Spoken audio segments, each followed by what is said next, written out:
नमस्कार दोस्तों, मैं हूं पंडित द्रोणाचार्य शास्त्री और आप देख रहे हैं मेरा अपना YouTube चैनल धर्म संदेश। नाड़ी परीक्षण के संदर्भ में समय न मिलने की वजह से मैं अपने वीडियो को डाल नहीं पा रहा था, तो आइए जरा पेश है आपके सन्मुख नाड़ी परीक्षण का अर्गन पल्स के संदर्भ में। आज हम जानेंगे पेरिकार्डियम के बारे में। यह जो पेरिकार्डियम क्या चीज है और इंसान के शरीर में किस तरह के इफेक्ट ये देता है, इसमें कफ पित्त और वायु का किस तरह का प्रभाव होंगे और उनसे प्रभावित हमारा जो पेरिकार्डियम है वो किस तरह के प्रॉब्लम्स क्रिएट करता है और उसे हम किस तरह से अपनी उंगली से नाड़ी परीक्षण के अंतर्गत हम इसको पता कर सकते हैं। तो आइए जरा वीडियो शुरू करते हैं। दोस्तों, इससे पहले जो हमने आपको बात किया था कोलन, जो हमने किसी भी व्यक्ति के राइट हैंड में जब हम 3 उंगली रखते हैं तो इंडेक्स फिंगर से जब हम सुपरफिशियली जब हम उसको स्पर्श करते हैं तो वहां दिखने वाली जो वाइब्रेशन है वो कोलन में होने वाले विविध प्रकार के घटनाओं के बारे में जानकारी देता है। तो कोलन जो है वो वायु का निवास स्थान है। ऐसे ही लंग्स जब हम डीपली अंदर लेके जाते हैं तो हमारे लंग्स के बारे में हमें पता चलता है। लंग्स हमारे ऑक्सीजन का उद्गम स्थान है या वहां पर ऑक्सीजन जाकर के ठहरता है। उसके बाद हमने मिडिल फिंगर में सबसे सुपरफिशियली जो वहां हमने जो डिटेक्ट किया था या जिस चीज को देखना था वो था गॉल ब्लैडर यानी हमारे पित्ताशय। तो पित्ताशय जो है हमारे शरीर में जो पित्त है, लीवर जिस पित्त को निर्माण करता है वो जाकर के स्टोर हमारे गॉल ब्लैडर में होता है। तो शरीर में होने वाली पित्त से संबंधित जो क्रियाएं हैं उसका निवास स्थान जो है वो गॉल ब्लैडर है। लीवर जहां से ब्लड वगैरह बनता है, जहां से ब्लड प्यूरिफाइड होती है, जहां पर विविध प्रकार के हार्मोन्स, विविध प्रकार के ये जो है रसायन आदि पाचक द्रव्यों का निर्माण होता है, वो लिवर तो हमने उसको मिडिल फिंगर के डीप अंदर जाकर के हमने चेक किया। तो आज हम जिस पेरिकार्डियम के बारे में जानने के लिए आज हम अपने वीडियो में देख रहे हैं, वह पेरिकार्डियम हमारे शरीर के किन अंगों को, किन व्यवस्थाओं को पेरिकार्डियम संचालित करता है। नाड़ी में उसको देखने से पहले इसको जानना बेहद जरूरी है। दोस्तों, पेरिकार्डियम क्या है कि हमारा जो हार्ट है, ये सेंटर में हार्ट रहता है। हार्ट के पीछे की ओर दीवार जो है, एक झिल्ली नुमा जो हिस्सा है, जो भाग है, जो हमारे हार्ट को कवर करता है, उस झिल्ली को, उस दीवार को हम पेरिकार्डियम के करके जानते हैं। अगर मैं मन एव मनुष्याणम कारणम बंध मोक्षयो वद्धम तु विषयासक्तम मुक्तम निर्विषयात्मक यज भागवत का श्लोक यहाँ गुनगुनाऊं तो वो श्लोक में बताने वाली जो मनोवेग, मन की विविध प्रकार की जो क्रियाएं इंसान को बंधन युक्त करना या बंधन से विमुक्त करना, विविध प्रकार के मन की जो हाव भाव है, जो विविध प्रकार के जो मानसिक वेग है, इच्छाओं को प्रकट करने वाली जो मन से ही उत्पन्न होता है।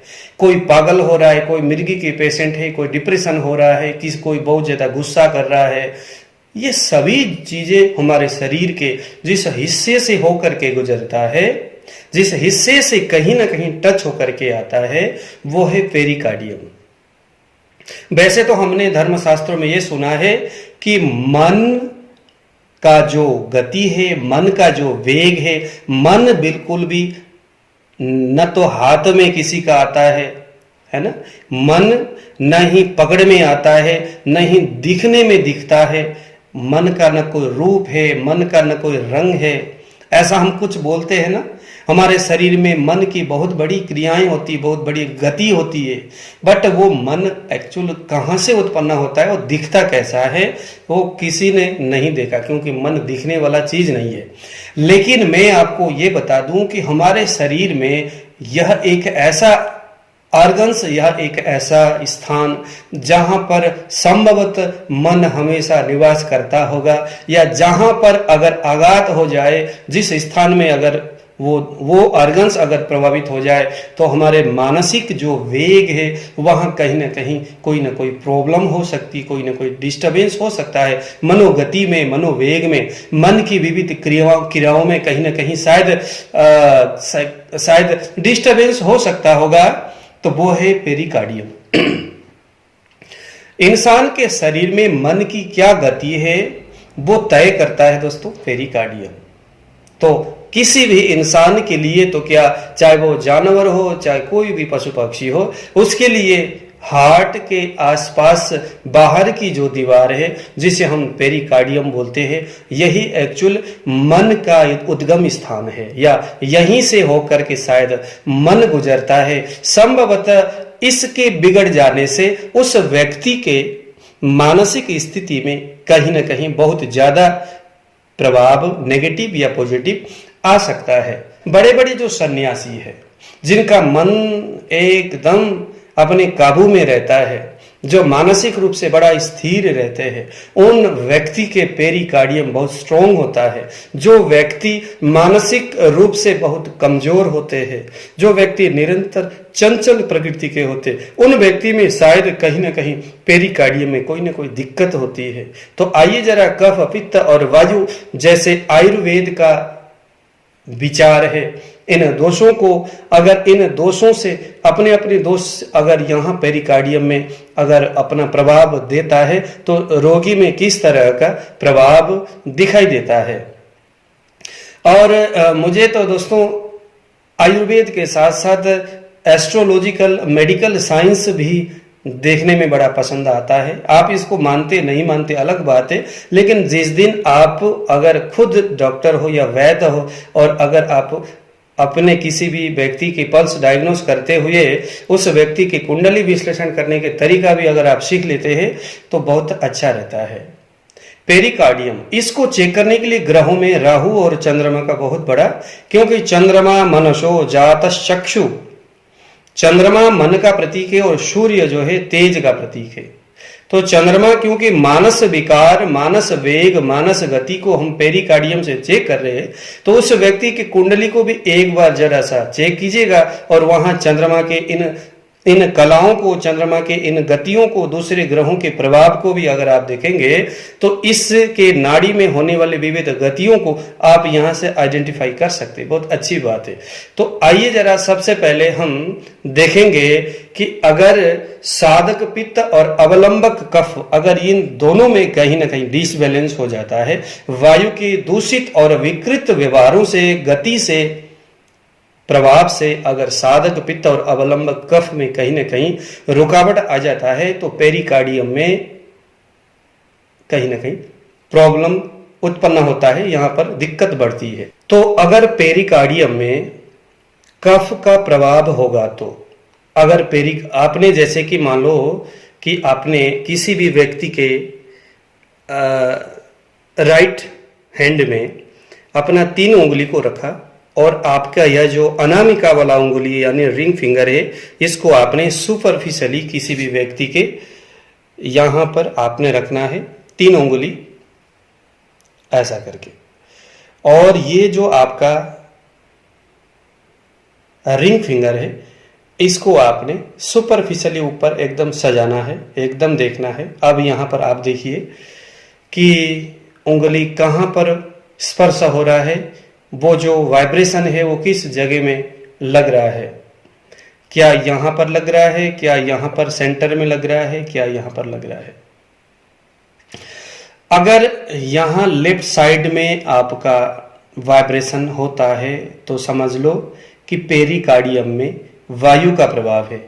अगर यहां पर राइट साइड में अगर होता है तो समझ लो वाइब्रेशन होता है, तो समझ लो पेरिकार्डियम में कफ का प्रभाव है। और अगर सेंटर में कहीं ना कहीं वाइब्रेशन होता है तो समझ लो कि यहाँ पित्त का प्रभाव है।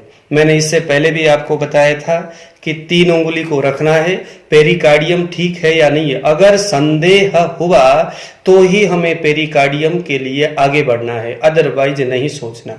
अगर यहाँ पर नॉर्मल वाइब्रेशन सुपरफिशियली आपको लग रहा है तो ही आपका, तो वहां आपको अटेंशन पेरिकार्डियम की तरफ नहीं जाएगा। लेकिन जब आपने देखा कि रिंग फिंगर, जहां से हम कफ के बारे में आइडेंटिफाई करते हैं, वहां पर आपको कुछ अजीब सा उस पंपिंग में, उस वाइब्रेशन में, उस वहां लगने वाली जो पल्सेशन है उसमें आपको थोड़ा सा भी कहीं डिसबैलेंस लग रहा है, कुछ अजीब सा लग रहा है या बहुत कम वाइब्रेशन हो रहा है। वैसे तो कफ वाला उंगली है तो कफ तो जो है बहुत कम ही वाइब्रेशन होता है, क्योंकि इसका गुरु है ना बहुत मोटा होता है, पिछल स्वरूप स्वभाव है इसका, तो ये तो आपको वैसे भी बड़े मुश्किल से ही महसूस होता है।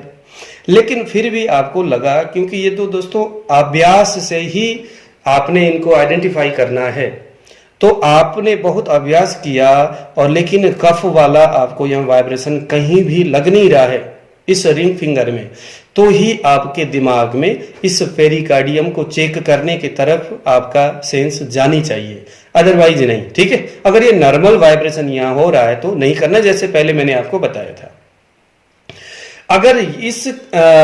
अगर राइट साइड में इस कोने में अगर वाइब्रेशन हो तो इस व्यक्ति के पेरिकार्डियम में कफ का कुछ अतिरिक्त बोझ या प्रभाव आपने अनुमान लगाना है। अगर कफ का प्रभाव होगा तो उस व्यक्ति में, क्योंकि पेरिकार्डियम चूंकि मनोगत वेगों को आइडेंटिफाई करने के लिए हमें आगे बढ़ना है, तो मन से होने वाली विविध जो कई सारे जो क्रियाएं हैं उसको हमने कफ, पित्त और वायु में डिवाइड करना है। अगर कफ से प्रभावित उसका पेरिकार्डियम आपको अगर एनालिसिस करते वक्त आपको महसूस हो, तो आपने उसको कहना कि क्या किसी वस्तु के प्रति या किसी व्यक्ति के प्रति आपके अंदर आसक्ति, बहुत ज्यादा आसक्ति, अटैचमेंट उस व्यक्ति का होगा, अधिक होगा, आवश्यकता से अधिक आसक्ति इस व्यक्ति में होगा। अब ये आसक्ति इतनी ज्यादा कि आसक्ति के वजह से बाद में डिप्रेशन की स्थिति उसमें आ जाती है। जैसे कुछ लोग आपने देखे होंगे कि कोई लड़का अगर लड़की से प्यार करता है और इतना प्यार करे कि पागल बन जाए बस, तो वही आसक्ति है ना। अधिक आसक्ति अच्छी बात नहीं है। तो पेरिकार्डियम अगर कफ से ज्यादा प्रभावित है तो उस व्यक्ति के अंदर किसी भी चीज को पाने के लिए एकदम मदमत्त हाथी के तरह, पागलों की तरह पीछे पड़ जाता है। इतना पीछे पड़ता है कि दिन रात सोच सोच करके उसके अंदर एक प्रकार का डिप्रेशन जैसी स्थिति उत्पन्न होता है। कफ का प्रभाव होगा तो उस व्यक्ति के मन में हमेशा किसी वस्तु या पदार्थ या व्यक्ति के प्रति मालिकपना यानी हक जमाने की आदत उसमें होती है। समझ में आया? यह सभी दोस्तों ध्यान देना, मनोवेग और मनोचिंतन से रिलेटेड ही समस्याएं आपने पेरिकार्डियम से आइडेंटिफाई करनी है। इस आदमी की मनोदशा कैसा है, किसी भी चीज को पाने के लिए कितना आगे बढ़ता है। अगर मैं कहूं कि कोई लड़का किसी लड़की को देखने या शादी करने के लिए गया और अगर लड़की वाले नाड़ी परीक्षण करने में एक्सपर्ट होंगे तो उस लड़का के नाड़ी को चेक करके ये देख सकते या पता लगा सकते इस आदमी कितना, यह जो व्यक्ति है इसके यह सारे मनोगति कैसा है, इसके मन के वेग कैसा है, यह आदमी कितना उदंड है, यह आदमी कितना क्रोधी है, यह आदमी कितना भुक्खड़ है, कितना इसमें गुस्सा आता है, ये कितना जो है प्राउडी है, ये कितना अपसेट रहता है, लोगों के वस्तुओं के प्रति नफरत करने की आदत और तौर तरीके इसमें कैसा है, किसी वस्तु को स्वीकार करने या अस्वीकार करने की आदत इस आदमी में कितना है, वो यहां से पता चल जाता है। तो हम बात कर रहे थे, अगर पेरिकार्डियम कफ से ज्यादा प्रभावित है, उस व्यक्ति में किसी वस्तु या किसी पदार्थ को पदार्थ के प्रति मालिकपना, भाई ये तो मेरा ही है, तू कैसे ले सकता है ना। किसी चीज को अगर उसके हाथ में आ गया तो बस छोड़ेगा ही नहीं। ऐसे आदमी के हाथ में अगर कहीं गोल्ड मिल गया रास्ते में तो ये आदमी उसको देगा ही नहीं, क्योंकि इसमें अगर कफ से प्रभावित वो आदमी होगा तो उसमें मालिकपना का हिसाब किताब होता है। यह आदमी अगर ट्रेन में चढ़ गया और अगर सीट मिल गया बड़ी मुश्किल से जैसे तैसे मिल गया तो चाहेगा कि भाई पूरा सीट में कवर करके बैठ जाऊं। मैं जनरल बोगी की बात कर रहा हूं। तो ये तो खैर एक समझने और समझाने की बात है। तो मालिकपना, बहुत जल्दी किसी चीज को उसको पकड़ने के लिए, उसको पाने के लिए वो जद्दोजहद करता है और बाद में उसको छोड़ने का बिल्कुल मन नहीं करता। तो किसी वस्तु के प्रति बहुत ज्यादा आसक्त होना, इतनी आसक्ति कि उससे डिप्रेशन जैसी स्थिति होना, क्योंकि उसके प्रति, उस वस्तु या पदार्थ व्यक्ति के प्रति मालिकपना कि भाव उसके अंदर आ जाता है। ये पेरिकार्डियम में कफ के वजह से होता है। ठीक है। किसी वस्तु के प्रति बहुत अधिक आसक्ति, उसके प्रति ममता, राग और विशेष करके किसी पदार्थ के प्रति इमोशनल हो जाना, इमोशन अटैचमेंट उसके साथ बहुत ज्यादा रहना, ये सभी पेरिकार्डियम में कफ के प्रभाव से होता है। जितना अधिक प्रभाव होगा उतना यह इन व्यवस्थाओं से उस व्यक्ति में अधिक यह जो समस्या है वो उभर के आएंगे। कफ का प्रभाव जैसे जैसे पेरिकार्डियम में बढ़ेगा वैसे वैसे उस आदमी में किसी वस्तु या पदार्थ के प्रति आसक्ति और आसक्ति से डिप्रेशन और उसके प्रति मालिकपना का व्यवहार और विचार बढ़ता जाएगा। ऐसे ही अगर इस किसी भी व्यक्ति के रिंग फिंगर के सुपरफिशियली अगर आपको पेरिकार्डियम देखना है, सुपरफिशियली आपने उंगली को सजाया, बिल्कुल सेंटर में अगर वाइब्रेशन हो तो यहां पर, क्योंकि पित्त तो दोस्तों वो एक अग्नि का प्रतीक है, वो आग है, वो ज्वलन है, वो ज्वाला है, वो आग है। अब ये मन में, मनोवेग में अगर पित्त की गर्मी चढ़ी जाती है, चल जाता है, तो उसके पेरिकार्डियम में सूजन होने का संभावना बनता है, जिसको हम पेरिकार्डाइटिस कह करके जानते हैं। इसका मतलब है कि उसके इस हार्ट के दीवार, जो दीवार है जिसे हम अभी पेरिकार्डियम कह करके बोल रहे हैं, तो वहां पर सूजन, स्वेलिंग होने का संभावना है या स्वेलिंग हो सकता है। उसको पूछा जाए कि क्या आपके सीने में दर्द है, क्या आपके वक्षस्थल में, आपके चेस्ट में कहीं ना कहीं पैनिक के साथ दर्द हो रही है। अगर वो कहेगा हाँ जी ऐसा हो रहा है, तो जो आपने यहाँ पर पित्त स्पाइक हो रहा था वो फिर आप कंफर्म हो जाओ कि इसके यह जो है पेरिकार्डाइटिस के करके जो ये समस्या है उस व्यक्ति में है, यानी उसके इस दीवारों में थोड़ी सी स्वेलिंग है। तो स्वेलिंग के लिए आप कुछ भी इस तरह की दवाइयां यहाँ दे सकते हैं। तो इस तरह से आप यहाँ पर इसको आइडेंटिफाई कर सकते हैं। दूसरा है, अगर यहाँ पर स्पाइक हो रही है सेंटर में, पेरिकार्डियम में पित्त का ज्यादा काम हो रहा है या प्रभाव हो रहा है, उस आदमी में हद से ज्यादा गुस्सा, हद से ज्यादा क्रोध, गुस्सा जो है उस आदमी में देखा जाएगा। आप उसको पूछ लो क्या आप गुस्सैल हो, तो वो जरूर, अगर यहाँ पर वाइब्रेशन लग रहा है तो आपको कहेगा हाँ जी मुझे गुस्सा बहुत ज्यादा आता है। किसी पदार्थ के प्रति नामंजूरी प्रदान करना, भाई ये तो बिल्कुल नहीं है। जैसे कुछ लोगों का आदत होता है ना नकारने का, और नकारने का, नहीं भाई ये तो नहीं है, मुझे नहीं चाहिए, लड़ने लग जाते है ना। किसी चीज को नामंजूर करना, किसी चीज को नामंजूर करना।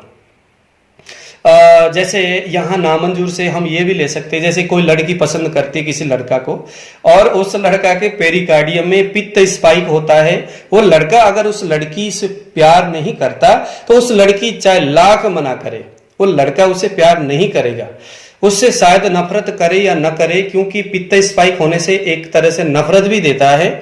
अब नफरत करता नहीं करता वो तो उस सिचुएशन की बात है, लेकिन लड़की चाहे कहे कि भाई मैं तो दीवार से कूद जाऊंगा, ऊपर छत से जमीन में गिर जाऊंगा अगर तू नहीं मिलेगा, तो लड़का कहेगा तू कूद जा। तो ऐसी भयानक स्थिति उसके मन में आ जाता है। यहाँ पर पित्त स्पाइक होने से पता चल जाता है। किसी भी पदार्थ को अगर उसको कोई चीज पसंद नहीं आती तो लाख मना करो, वो उस चीज को स्वीकार कभी भी नहीं करेगा। तो अस्वीकार करने की बहुत ज्यादा आदत उस आदमी में देखा गया है ना। उसको रिजेक्शन कर देता है, चीजों को पसंद नहीं आता। बहुत सारे लोग दुकान में जाते कुछ न कुछ खरीदने के लिए, उसमें उस चीज के प्रति नापसंद वाली बातें ज्यादा होती है। तो ऐसी स्थिति उसके पेरिकार्डियम में पित्त स्पाइक होने से हो सकता है। ठीक है जी। हालांकि यह सभी चीजें मनोवेग से होने वाली व्यवहार है, तो उसके दूसरी चीजें भी यहाँ पर जरूर ध्यान में रखना पड़ता है। अब वो आदमी जो है बहुत ज्यादा अपसेट हमेशा रहता है, उसके नाक के बिल्कुल टॉप में हमेशा गुस्सा रहता है, तो भी यहां पर आपको पित्त स्पाइक दिखेगा। एक अव्वल दर्जे का नफरत की भावना, जैसे कुछ लोग होते हैं कि अजात शत्रु। खैर अजात शत्रु का मतलब तो ये है कि जैसे युधिष्ठिर को हम अजात शत्रु के करके जानते हैं, जिसका जीवन में कोई शत्रु है ही नहीं, वो अजात शत्रु।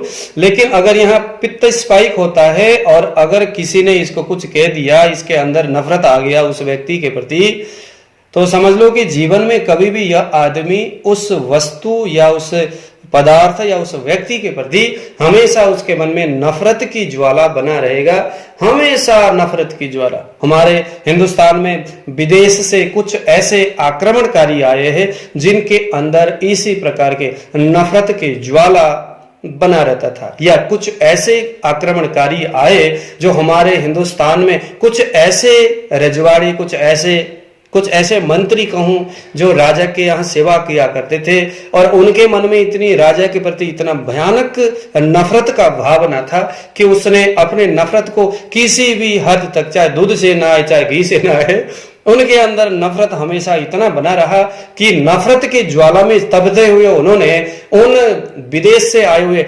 आक्रांताओं को उस राजा के विशेष भेद को बता करके उस राजा को नष्ट भ्रष्ट कर दिया। लेकिन फिर भी उस व्यक्ति के अंदर उस राजा के प्रति नफरत के भाव कभी भी खत्म नहीं हुआ। तो ये इतनी बड़ा भयानक, जो सत्ता को ही खत्म करने, अपने राज्य को ही नष्ट करने की भाव जहां उत्पन्न हो जाए, और जब सब कुछ चला गया फिर भी उसके अंदर से वह नफरत खत्म नहीं होता, तो यह सभी चीजें भी आपके पेरिकार्डियम में अगर पित्त स्पाइक हो रहा है तो आप वहां आइडेंटिफाई कर सकते हैं। हमेशा हर वस्तुओं को अस्वीकार करने की जो आदत है वो यहाँ पित्त स्पाइक होने से पता चलता है। दोस्तों अभी थोड़ा मेरे पास समय का अभाव है, आने वाले दूसरे समय में मैं वायु के प्रभाव से, अगर वायु का प्रभाव पेरिकार्डियम में होता है या पेरिकार्डियम किसी का वायु से प्रभावित होता है, तो उस व्यक्ति के अंदर किस प्रकार का प्रभाव देखा जाता है, उसके मनोवेग में क्या परिवर्तन होंगे, उसे मैं बताऊंगा। आज मैं चलते चलते, क्योंकि दोस्तों मैं आप सभी को बताऊंगा कि जन्म कुंडली विश्लेषण करने की आदत डालिए, सीखिए, थोड़ा सा, ज्यादा समय नहीं लगेगा। मेडिकल एस्ट्रोलॉजी को सीखने में ज्यादा समय नहीं लगता। हर ग्रहों का, हर भाव का, ग्रह जो है देखने में ज्यादा कुछ नहीं होता इसमें, और आप कम से कम 2-4 महीने में या साल भर में इस कुंडली को पूरी तरह से एनालिसिस करने के तरीका आप सीख लेंगे। आपने किसी व्यक्ति के नाड़ी परीक्षण किया और उसके बाद एक आपने लिस्ट तैयार किया, है ना, उसके अर्गन पल्स की क्या स्थिति है, उसके कफ पित्त वायु की क्या स्थिति है, धातुओं की क्या कुछ स्थिति, इससे पहले जो वीडियो में मैंने आपको बताया था उन सभी से आपने सीख लिया होगा। आइडेंटिफाई करने के तरीका आपको पता चल गया होगा। संभवतः आप एनालिसिस कर रहे होंगे, रोगी को आप चेक कर रहे होंगे, या अपने हाथ में अपने ही खुद ही आप उसको देखने का प्रयास कर रहे होंगे। आप सीखते रहो, धीरे धीरे चीजें आप सीख लेंगे। लेकिन इसके साथ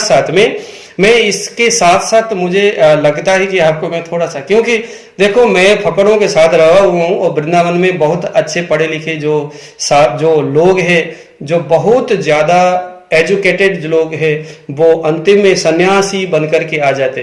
क्योंकि दोस्तों किसी भी मीठापन का अंत में कड़वापन वहां से आ जाए। आप जितना मर्जी संतरे खाओ, एक संतरे खाओगे बहुत मीठा लगेगा, बट आप इकट्ठे 200 संतरे खाओगे तो 200वां नंबर के संतरे आपको बहुत कड़वा लगेगा। तो मैं जो वृंदावन, बनारस और हरिद्वार में रहा हूं ना संस्कृत पढ़ने के लिए, तो वहां पर हमें ऐसे सन्यासियों के साथ हमारा उठना बैठना हुआ है, जिन्होंने अपने जीवन में अपने विषय में उन्होंने इतनी पारंगत हासिल किया था, इतनी उन्होंने वहाँ पर चीज़ें उन्होंने है ना सीख लिए थे, और बाद में उनको चाहे अब एक जिन गुरुजी की मैं बात कर रहा हूँ, उन्होंने नाड़ी परीक्षण और मिर्गी के लिए इतना उन्होंने रिसर्च किया था कि करते करते बाद में वो पैसे भी आधा पैसे कमा लिया, बच्चों को देके सन्यासी बनने के लिए आए थे। तो ये सभी चीजें मैंने उनसे ही सीखा हुआ है। हालांकि ज्योतिष तो मेरा अपना कोर्स है, मैं तो इसी में आचार्य हूँ, तो ज्योतिष मेरा खुद का विषय है, बट आयुर्वेद और ये जो चीजें गुरु शिष्य परंपरागत मैंने सीखा हुआ है, तो मैं इसीलिए आपको फ्री में ये सारी चीजें मैं आपको सिखा रहा हूँ, एनालिसिस करा रहा हूँ। अभी भी मैं इसको सीख ही रहा हूँ, कुछ गुरुओं से हम इसको सीखते, कुछ नया चीजें मिल जाए तो हम वो भी ऐड करके आपके पास रखने का प्रयास करते।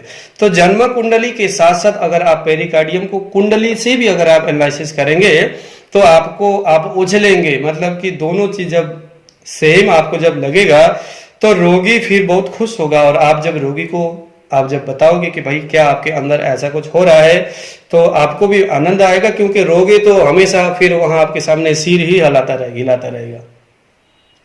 तो उस व्यक्ति के डेट ऑफ बर्थ को ले लेना। आजकल तो कंप्यूटर मोबाइल में भी बहुत सारे ऐसे सॉफ्टवेयर एप्लीकेशन आ गया जो कुंडली निकाल करके सामने रख देता है।